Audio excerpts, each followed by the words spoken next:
Hello everyone, ఈరోజు మనం discuss చేసుకోబోయే టాపిక్ వచ్చి world environment day. World environment day అనేది ఎవ్రీ ఇయర్ కూడా జూన్ 5న జరుపుకుంటారు. 1972లో స్టాక్ హోమ్ కాన్ఫరెన్స్ అనేది జరిగింది. అది 1972 జూన్ 5న జరిగింది. సో అప్పటి నుండి కూడా ఎవ్రీ ఇయర్ జూన్ 5న ఈ వరల్డ్ ఎన్విరాన్మెంట్ డే అనేది జరుపుకుంటున్నారు.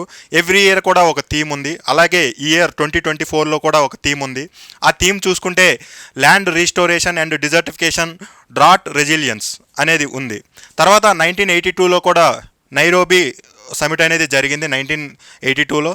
తర్వాత Rio summit or earth summit బ్రెజిల్లో జరిగింది. ఇంకో సమిట్ వచ్చి ఎర్త్ సమిట్ అనేది, అది 1992లో జరిగింది.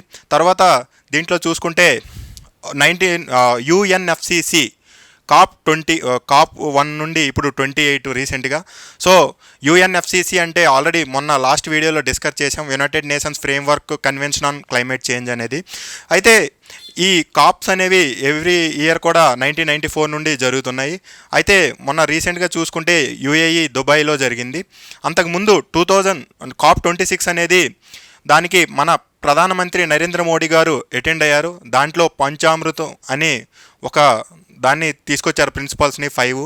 అవి ప్రిన్సిపల్స్ చూసుకోవాల్సి ఉంటుంది, ఎందుకంటే అవి చాలా ఇంపార్టెంట్. తర్వాత దీంట్లో చూస్తే పొల్యూటర్ పేస్ ప్రిన్సిపల్ అనేది ఒకటి ఉంది. అదేంటంటే ఎవరైతే పొల్యూషన్ చేస్తారో వాళ్ళే పే చేయాల్సి ఉంటుందని. తర్వాత వచ్చి common but differentiation responsibility principal ఒకటి ఉందన్నమాట. అది ఎవరైతే ఎక్కువగా చేస్తారో కామన్ బట్ డిఫరెన్షియేషన్ రెస్పాన్సిబిలిటీ అనేది ప్రిన్సిపల్ అనేది ఎవరైతే ధనిక దేశాలు ఉన్నారో వాళ్ళకి అనమాట. తర్వాత దీంట్లో చూస్తే ఎన్విరాన్మెంటల్ రిఫ్యూజీస్ అనేసి దీంట్లో ఒక వర్డ్ కూడా ఉంది. అలాగే ఫైటర్ ఫర్ క్లైమేట్ జస్టిస్ అని కూడా ఉంది. తర్వాత దీంట్లో చూస్తే ట్రిపుల్ ప్లానెటరీ క్రైసిస్ అనేది ఉంది. దాంట్లో మొత్తం 3 ఉన్నాయి. 1 వాటర్ స్ట్రెస్, 2 క్లైమేట్ చేంజ్, 3 చూసుకుంటే దీంట్లో బయోడైవర్సిటీ లాస్ అనమాట.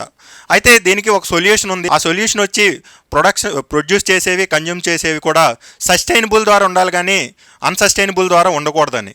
Thank you.